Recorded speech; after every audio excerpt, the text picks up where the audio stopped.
Vamos a hacer una introducción básica al comentario de texto. Este vídeo está destinado especialmente a los alumnos de la ESO que por primera vez se introducen en las técnicas y procedimientos de comentario de texto. Por tanto, vamos a tratar de una forma breve, sucinta y básica las herramientas fundamentales que debemos empezar a conocer. En primer lugar, recordaremos las palabras de Fernando Lázaro Carreter y Evaristo Correa Calderón al respecto. Así como el estudio de la música solo puede realizarse oyendo obras musicales, el de la literatura solo puede realizarse leyendo obras literarias. Suele ser creencia habitual que para saber literatura basta con saber historia literaria. Esto es tan erróneo como pretender que se entiende de pintura sabiendo dónde y cuándo nacieron los grandes pintores y conociendo los títulos de sus cuadros y no los cuadros mismos. Al conocimiento de la literatura se puede llegar a, en extensión, mediante la lectura de obras completas o antologías amplias, o b, en profundidad, mediante el comentario o explicación de textos. En estas palabras, los dos maestros del comentario de texto nos explican que el conocimiento de la literatura no debe basarse solo en conocimientos teóricos, sino que dichos conocimientos teóricos adquieren sentido y significado cuando se pueden utilizar para explicar, comprender, analizar y profundizar en los textos literarios concretos. El comentario de texto, cualquier modelo de comentario de texto que encontremos, porque hay muchas modalidades en función de distintas circunstancias, tienen tres partes fundamentales. La contextualización, que es la parte donde debemos situar el texto en su obra, en su época, en su género literario, en el autor, si se conoce el autor que la escribió, y cualquier otra circunstancia de carácter histórico, literario, social, que consideremos que es útil, oportuno, para explicar y para comprender el texto literario que se nos presente. La segunda parte, que es la más amplia, es la que vamos a llamar análisis, que es en la que nos vamos a centrar en este vídeo. Y por último, normalmente se anima o se propone al comentarista que termine con una valoración personal del texto comentado. Esta valoración personal no debe ser simplemente un cajón desastre para poner cualquier cosa, sino que se debe valorar tanto la forma literaria como el fondo del texto, es decir, lo que dice el texto. Debemos valorar, por tanto, la forma literaria y el contenido en sí del texto literario que vayamos a comentar. Imaginemos como ejemplo que se nos propone el comentario de un romance del romancero viejo de los siglos XIV, XV o XVI. Nosotros debemos tener previamente un conocimiento teórico sobre el género o el tipo de texto que vamos a comentar. En este caso debemos saber que un romance tiene varias características. Las más básicas es que un romance siempre es una serie ilimitada de versos octosílabos. Ilimitada quiere decir que no tiene un límite fijo. Hay romances de 4 versos, de 6, de 8 o de 200. No tienen una extensión, pero eso sí, siempre deben estar escritos en versos octosílabos. También debemos saber que los versos suelen prácticamente siempre tener rima sonante en los versos pares. Asimismo, también debemos conocer las distintas temáticas de los romances. Tenemos romances de temática histórica, fronteriza, novelesca, lírica, etc.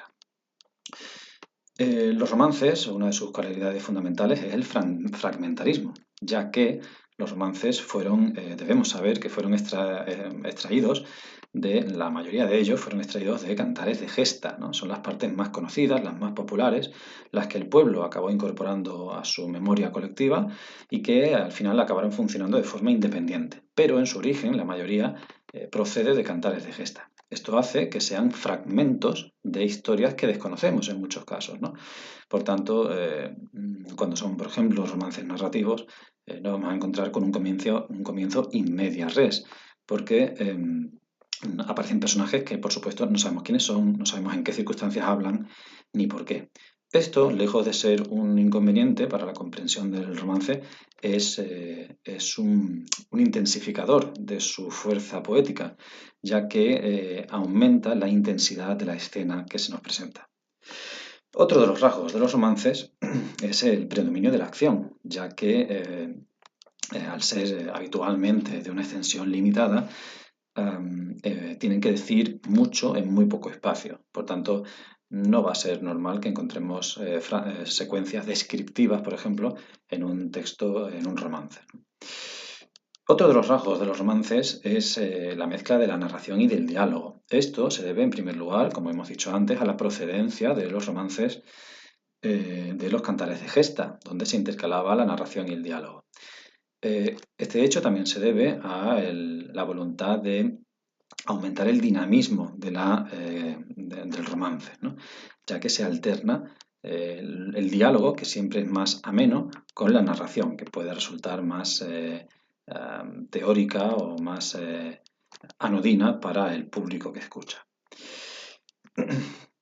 Por último, también debemos señalar que los romances tienen vocación artística y literaria y por tanto van a estar impregnados de distintos recursos literarios.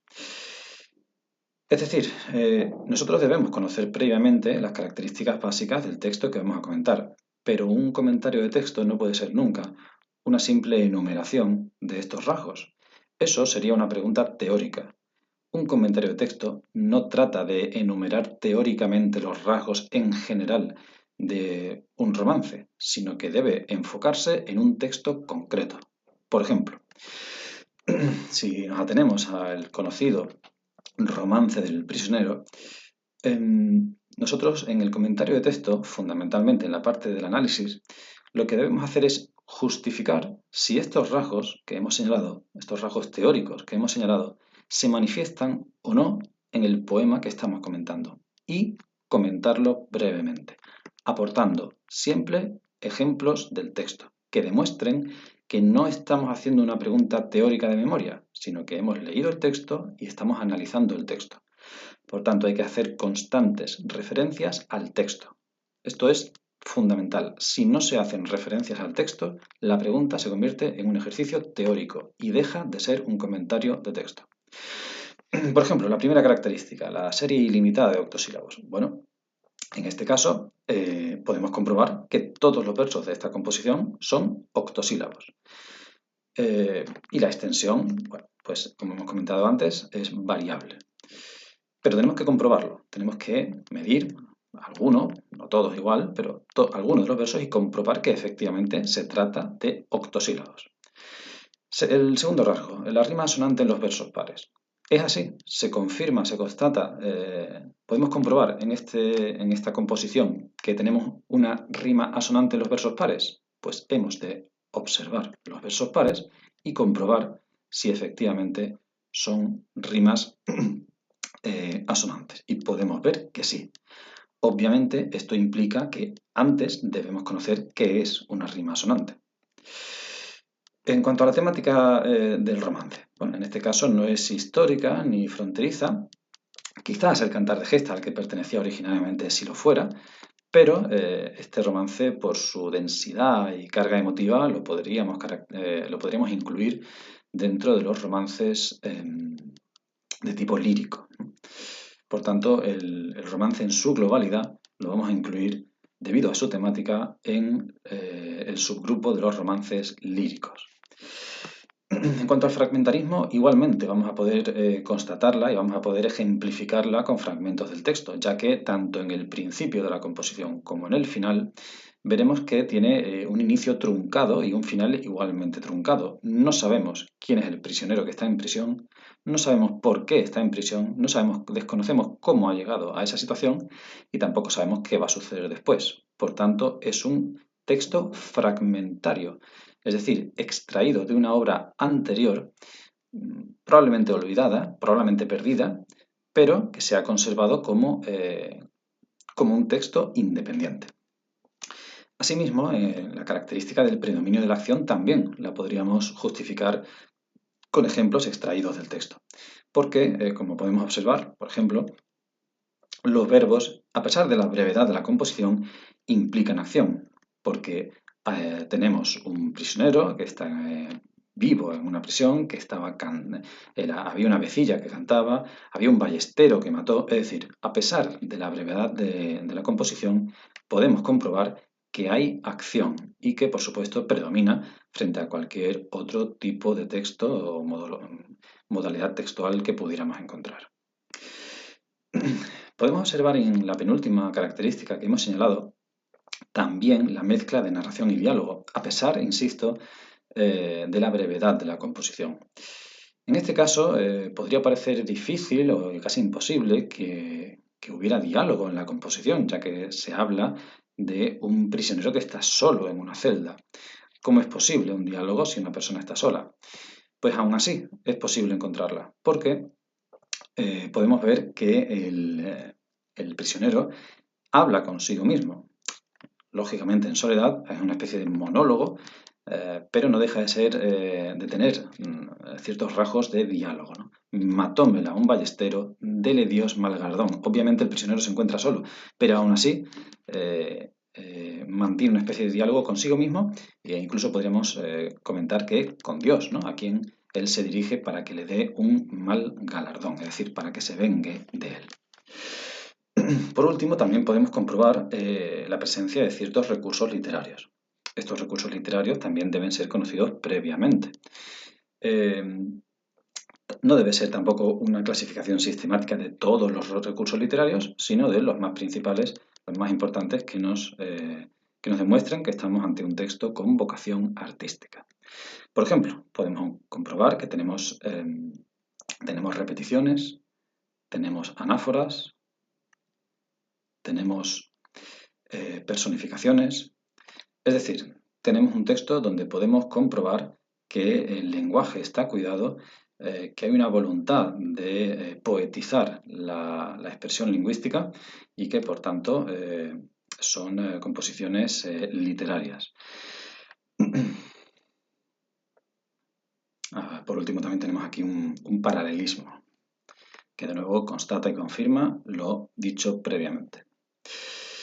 Por tanto, vamos a concluir aportando una serie de consejos concretos extraídos de estas enseñanzas.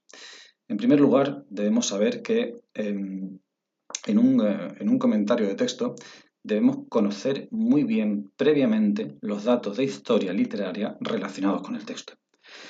A veces se interpreta que en el comentario de texto ya no es necesario conocer la teoría. Por supuesto que es imprescindible conocer la teoría, pero no es suficiente conocer la teoría, sino que esa teoría debe ser usada, debe ser aplicada a la explicación y al comentario del texto. Debemos tener en cuenta que no debemos repetir lo que dice el texto con otras palabras. Este también es un error muy frecuente en los comentarios de texto.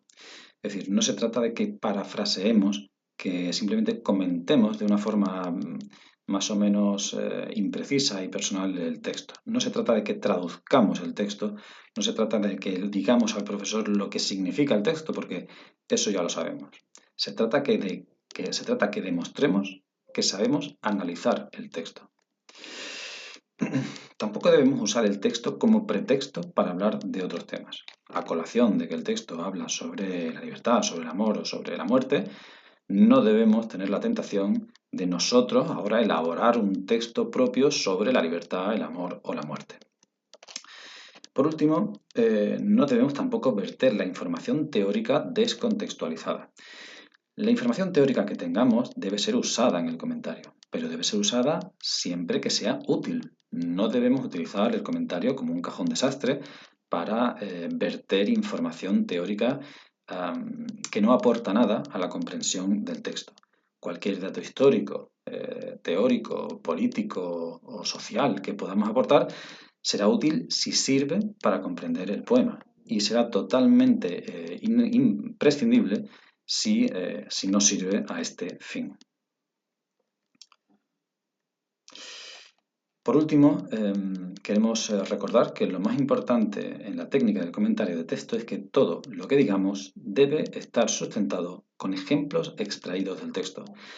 Cualquier afirmación que nosotros hagamos que no esté sustentada, que no esté apoyada en un ejemplo directo del texto, adquiere el cariz de una afirmación puramente teórica y, por tanto, se desvía de lo que debe ser un comentario de texto.